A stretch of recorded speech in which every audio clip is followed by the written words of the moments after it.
Welcome back.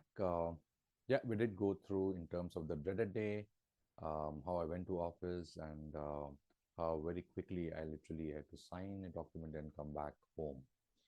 Um, yeah, I still remember uh, 12 years and more, but that day is literally fresh in my mind.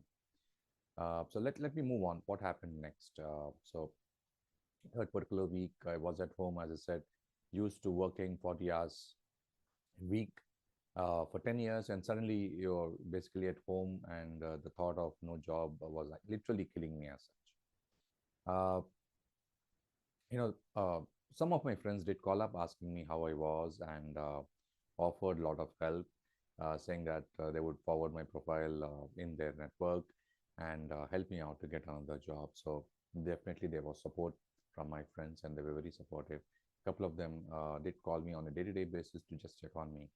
I think you do have to rely on your friends, especially during the layoff.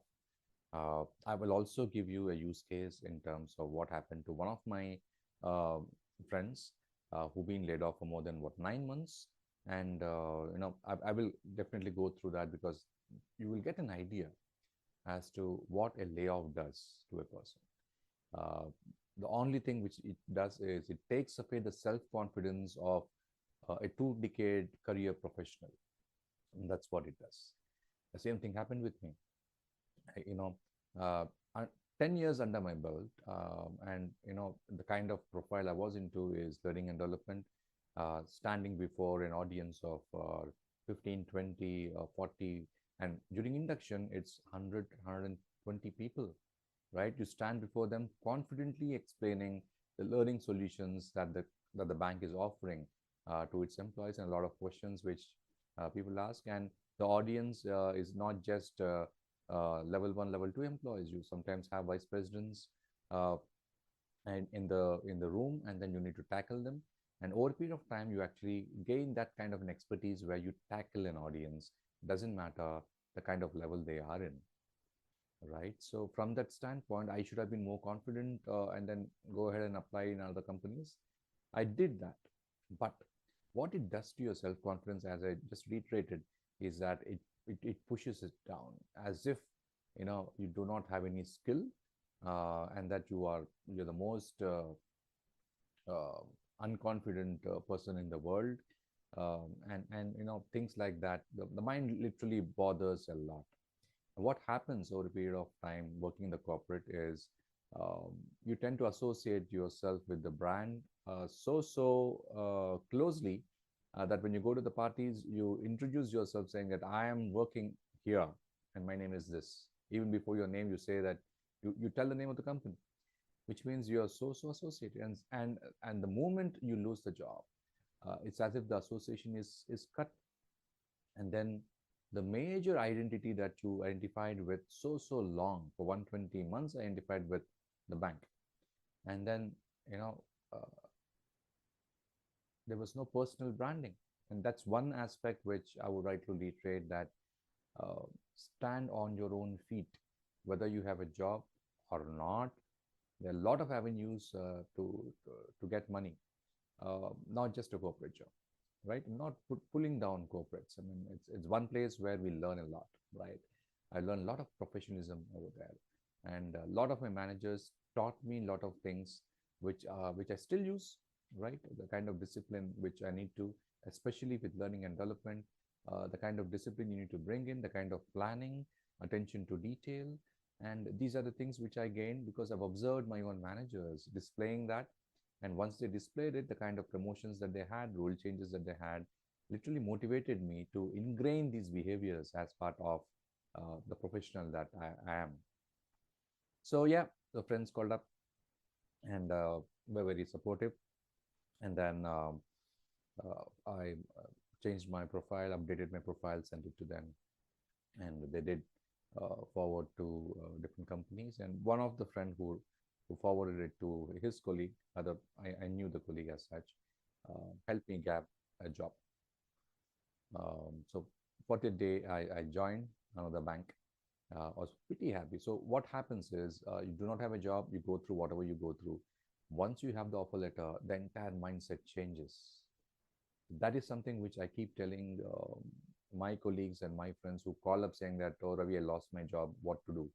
I said, be there. You are as confident as you should be, and it's just a matter of time. And once you get that offer letter, again, you're back, right?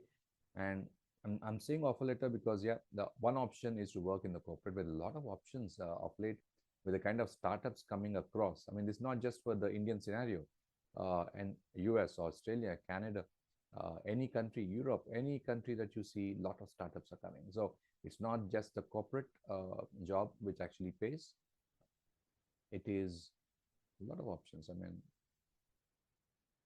so think through, guys. You have a lot of options.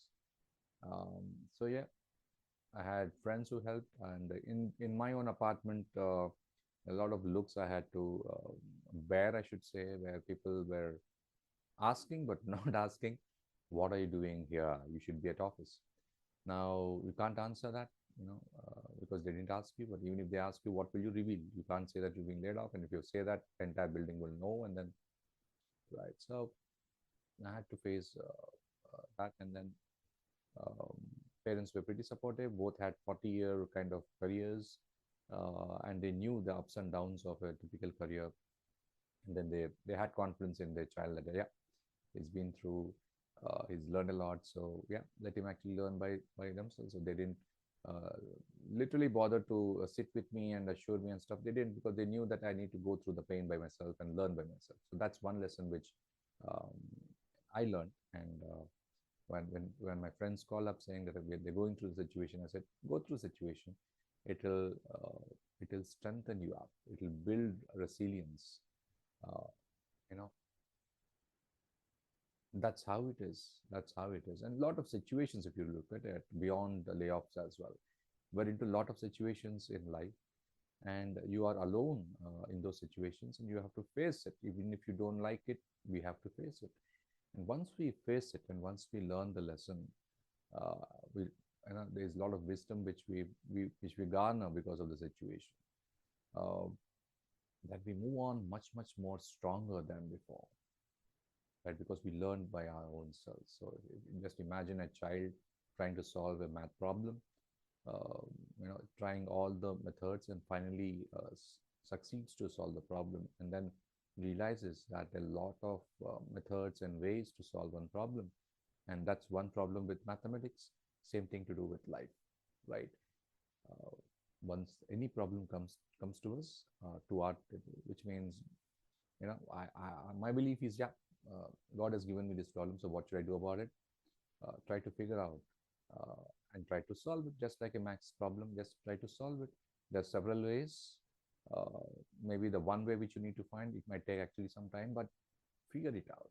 Use your mind, use your intelligence, use your network. Go through it by yourself. If you're not able to go through it by yourself, go to seek help. Don't be in a situation where you're stuck, and then you actually do not want to talk to people and want to resolve it by yourself, but not being able to resolve, go get into depressive kind of mind states. That's not the ideal situation to be, right? Friends are there to talk. Spouse is there to talk. Parents are there to talk. You have to talk. So one aspect of the layoff is, uh, it makes it so embarrassing that you wouldn't be able to talk it out to anyone. But please do talk. That person that you know can be your boyfriend, girlfriend, brother, sister, the relative who's close to you. Go ahead and open yourself to them. That will help a lot, because that will give you a lot of relief for your mind, and then you can think. What happens is, the kind of lifestyle that we are in, we do not give time for important things, and just go through the day as if you're so busy, and don't have time to plan. Sharpen the saw. You'll have to keep sharpening your strategies. You have to keep sharpening your mind. You have to keep sharpening your competencies and skills in this competitive world. I mean, if you really look around, large companies are laying off people, but 6 months down the lane, they are recruiting those positions back, and people who apply, have to have that kind of skill. So either a certification or some kind of training, all of these will definitely help. So yeah. So first thing is, yeah, friends help. Second is parents were very supportive. My spouse and kids, my wife and my son. Son was very happy. I think he was just 2.5 years old, 2.5, 3 years old, and he loved the fact that I was spending more time at home, and we used to play a lot of games.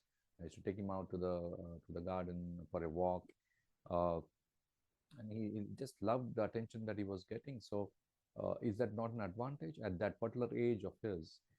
If the dad is able to spend more time and the child is happy, is that not an advantage? So there are a lot of positives as well. And life is not just about earning money. That's what I've learned. It's much, much more. A child needs you at that particular age. Uh, the corporate, if you do not perform the way they want to, they will kick you out. There's no emotion there. It's cutthroat business. That's not the case with your child, right? They need you at that particular age to be around them. Be around them. How does it matter? What is more important? So set your priorities right. It's one lesson I learned. Um, and I was pretty happy there. I was very happy. And that particular space of 30 minutes was something which gave me a lot of relief. Playing with your child, the kind of uh, things they do, it's so, so wonderful, right? To do that. If you have a child, why don't you spend more time? And my spouse was working. So she was very supportive. And she was more confident than me, saying that, okay, you've sharpened your skills to such an extent in one particular corporate. Now, some other corporate needs you. So just take your time, chill out, and then go back and apply. That helped because, on the 40th day when I joined the other organization, I was back in form. I was full of smiles, and I then introduced myself. And within a week, I had to take induction. I had 120 people in the room, and the way I was talking to them confidently, sharing insights of that particular bank, and then the kind of learning solutions which are there for the new employees. It reiterated the fact that, yep, I'm the confident self. I've got the trainer in me. I've got those skills. Layoff does that to people. So just be mindful of the fact that, yeah, it works. The mind literally, you know, tries to bring you down. Uh, so the self-talk which you have with yourself is very important. So I've said a lot in this part. I just wanted to give you a brief in terms of what happened that particular week. Just the day after, the dreaded day, as I call it. Uh, Difficult, but there were some lovely moments spending time with kids. I had more time, so I could sit down with parents and talk, and they shared their experiences, which really gave me a perspective. So that is important. Gaining a perspective is important, and then not being stuck to a situation helped. Having a bit of a network. I'm not saying I have 100 friends, maybe two or three close ones. They used to call morning and evening to check me out in terms of how I am. And then, as I said, the outcome was another role in a corporate for me, and it might be different for you. It might be pursuing some passion for you. It might be going for freelancing. There are a lot of freelancing projects, online work. There's so much of online work which pays. Uh, and then you have digital learning platforms which give you a scale. So go ahead, create courses. In case you are an expert on any aspect, there is an audience which likes to buy um, your expertise. So yeah, there's not just one avenue for um, for our skill. There's a lot of avenues. It's just that we need to open ourselves for newer opportunities. Um, Being in a corporate, and maybe I'll end this with this. Being in a corporate, what happens is just like a horse having its eyes covered because it needs to just go straight, right? So, with the kind of processes that they have, with the kind of strategies that they have, they want you to work in a certain way. They will actually guide you to work in a certain way, mentor you to only think of those processes because that's important for them. But overall, if you look at it, you want to develop a particular skill of yours, but the company doesn't need that skill. They won't give you time and allow you to pursue that, right? Will they? Which means when you're working, you better have some passions or any skill which you, any competency you want to develop, go ahead and develop. outside. Pay from your pocket. When the other thing is everything we want it to be reimbursed, right? Uh, don't go with that mentality. If it's certification useful for the company, yeah, go ahead. But if it's not, then pay from your pocket. It's your skill that you're developing. It is so useful for you. So if it's a passion, I would urge you guys. I used to play cricket, and I still miss playing cricket. I used to play cricket in university level. Right from a kid, I used to play cricket. And when we go out, when I typically I call myself a pace bowler by birth. When I go out and ball, I forget everything else. Some of you are musicians. Some of you have learned a lot of musical instruments, and you know when you go to the flow of playing a flute, just as an example, you forget everything else, right? So you need to have a passion apart from your skills, competencies. Pursue your passion. That would actually help. So that's about it in this particular section. I did take you through the kind of week which was after the dead day, and let's move on to the other aspects of the layoff in the next section, guys. Thank you so much. Bye bye.